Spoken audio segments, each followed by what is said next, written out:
Hello, hello, hello, hello. Good morning, good afternoon, good evening. Welcome to Untangled. We are on episode 129. I'm excited to be here with you guys. I'm back at it consistently each week after taking almost 2 months off when I was in Kenya. Nice to be back. Nice to have a consistency. Consistency is so nice. It feels so good sometimes. Consistency in life. Even though nothing is the same, everything is always changing. Hi, Colorado. Hello, Canada. Um, who else is here from where? London. Hello, London and Michigan. Hi, Paula and Miley, Susie, Anna. It's always such a gift to be here with you guys live. I love doing the live. I can't do videos anymore on YouTube recorded. Just doesn't work for me. It feels dead. I like to be live. Anyway, hi San Francisco, Denmark, Texas, Pennsylvania, Ohio. Sending a lot of prayers over to Texas right now. Tunisia, Switzerland. If you are brand new to Untangled, Untangled is where we come together once a week all over the world and we just talk about the evolution in consciousness. We talk about what we're going through, why we're here on the planet as souls. Subtle, simple, but profound awarenesses. Um, and yeah, just learning to practicing how to remember who we are, how to remember why we're here, how to remember how to navigate this. What's so profound to me is how, you know, how we all dropped into this human experience as souls, every single one of us. And with that knowingness or awareness or remembrance, we all had the knowingness of what this was going to be about. We all knew how it was going to go in terms of like, you're going to forget everything. You're going to have amnesia. You're going to have this Akashic record where you're going to have contracts with people. You're going to have these traumas you're going to experience. You're going to feel emotions and thoughts. You're going to be programmed in the mind, right? And the soul's like, yes, this is going to be so badass. I am 1000% in. I'm so excited. I can't wait. God's like, okay. And also, the whole purpose of you going down there is to remember what you know right now, which you'll forget. You're like, totally easy. I've so got this. How hard can that actually be to remember, that I'm an aspect of God, that I'm this incredible light, you know? I'm bringing the light into the body. Of course, I'm going to remember. How could I possibly not know who I am when who I am is inside what I'll be encased in? It's almost like the soul probably looked at, God, this consciousness that was telling us everything, and we were like, "Come on, serious? This is nothing." If it was your first lifetime, right? If it was your first lifetime down here, which for me, this is my very first lifetime. I've actually never incarnated on the earth before. And so if it's your first lifetime, you may have been like, I got this, got it in the bag. If it was your 100th lifetime, you're like, I'm going to freaking nail it this time. This time, I'm going to nail it. I'm for sure going to get it this time. Some of you may have had like really easy lifetimes, in the past. So you're like, I want to challenge myself. Give me something hard. Give me a life that's going to be challenging and difficult. I want to see how well I do. We lose that perspective. Of course, we lose it. That's the challenge and the gift and the beauty and the awe of this human experience. How often throughout our day do we remember that moment, which is just as real, just as powerful, just as potent as remembering, when to pick up your kids at school and what you're going to eat for dinner and going to the grocery store and paying your bills. Remembering that you are this soul that incarnated, that chose to incarnate and had all these memories and awarenesses and knowingnesses prior. That is just as important as paying your bills. It's just as important as, taking the right supplements or, you know, anything else that we think is important in this lifetime. How in the heck is not recognizing and remembering the cellular memory that you have, the most important cellular memory, which is the moment you incarnated? Think about how profoundly different your life would be if all day long, every day, you had this awareness, right? Of who you actually were. And it was a real knowingness. So everything that you went through, you still had the human experiences around it. You still had the human emotions around it. You still had all the different feelings and reactions, responses, fears. You still had all of that. None of that goes away. It can't. You're human. You're in a human journey. You're in a human experience. You're inside the play. But imagine if simultaneously, every step of the way, there was this absolute knowingness and remembrance. Um, I do that a lot, and I'll get mad. I'll get angry. I'll have like a temper tantrum because it's like, well, what does that matter? I still have to figure this out. What does that matter? I still have to, pay the IRS. What does that matter? I still have to dot dot dot. So I'll have these arguments with myself of like, who cares? I still have to do this. Who cares? I still have to go through heartbreak. Who cares? I still have to, um, deal with the 5G that's in my house. Like, so that is what is so profound about the evolution in human consciousness, in my opinion. And that's why it's so courageous to be so transparently authentic and real in the human experience. So, instead of like trying to escape out of it or think that we're going to elevate ourselves into some sort of profound blissful state, the soul doesn't, the soul of who you are isn't trying to get to some blissful state. The ego is, right? The soul just wants to remember who it is, right? That's it. The soul wants to be the human character while simultaneously remembering who it is.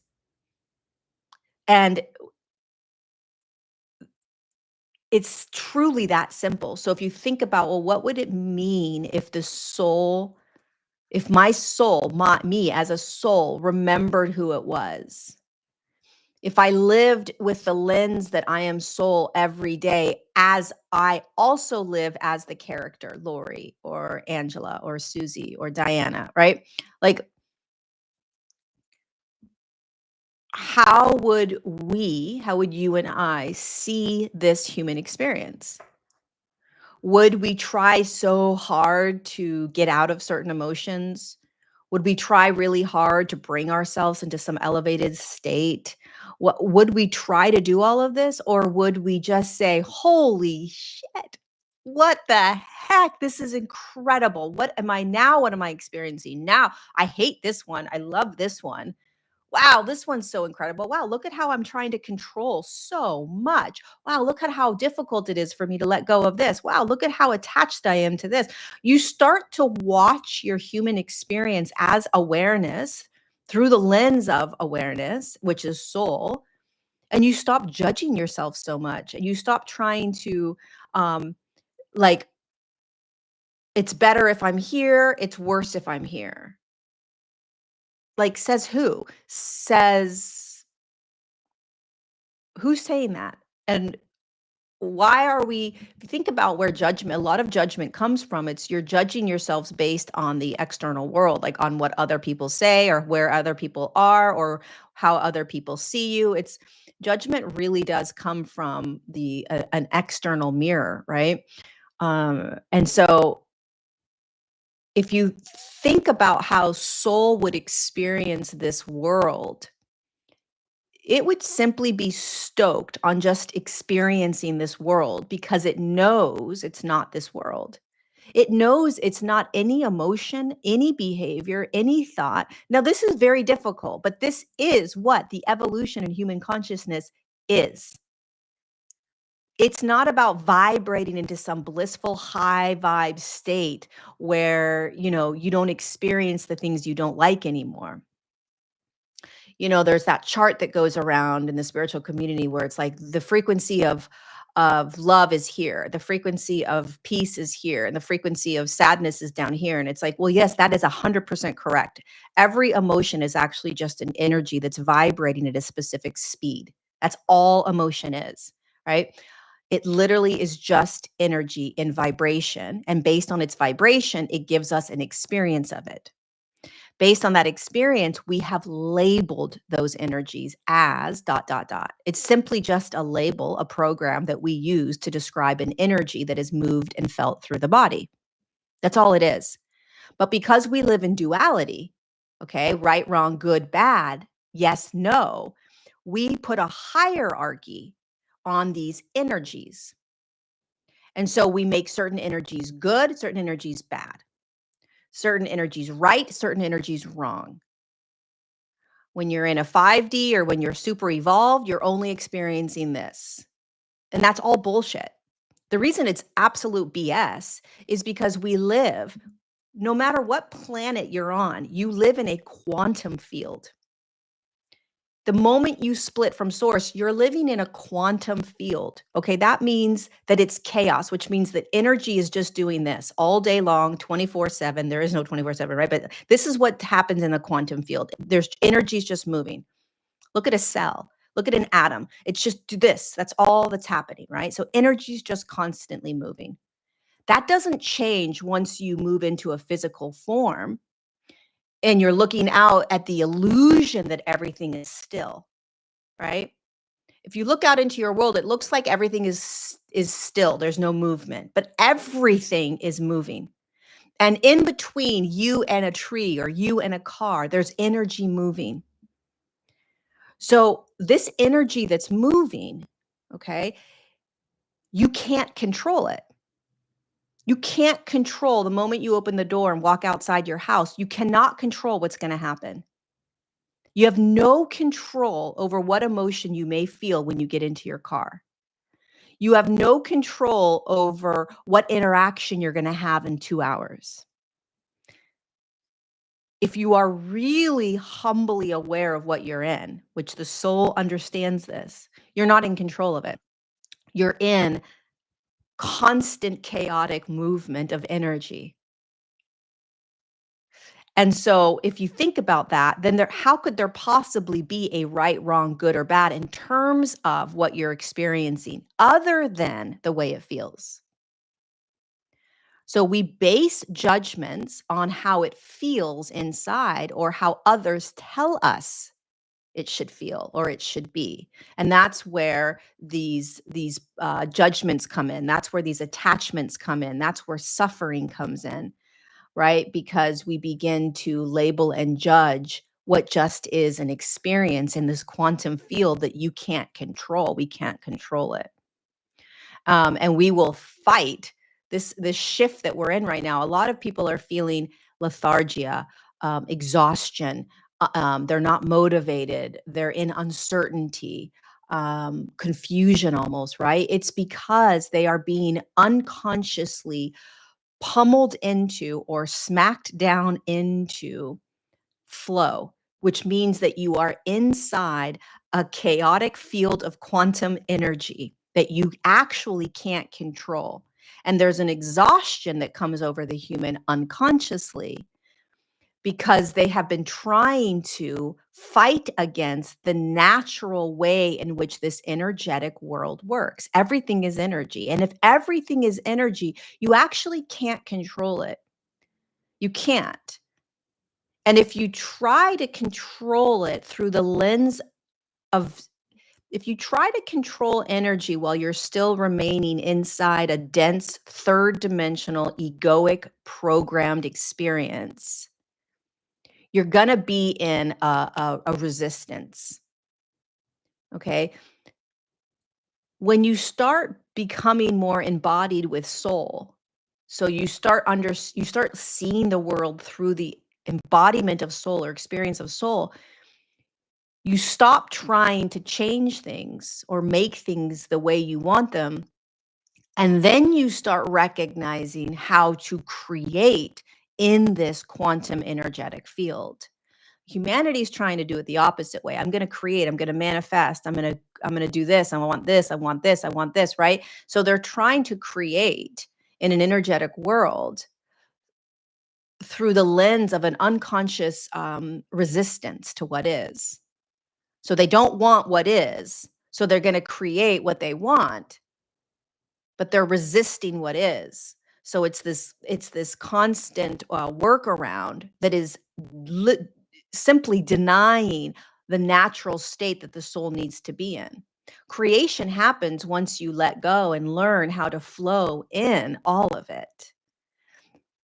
It's people don't like this for some reason. There's a lot of people that believe it or not, there's a lot of people that will respond to me with um frustration over this notion. Um because we don't like to have this idea that we're not in control, that we actually aren't in control of things. We don't like that. We want to know that we can sit on the sidelines and we can watch everything and be the observer of everything, and life won't impact us. But that's just simply not true. Just based on the fact that you're energetic, the only thing that's absolutely true is that you are energetic and that you are in an energetic experience. It's all energy. And if we simply hold that truth, then everything is in motion. There is no sitting back and watching.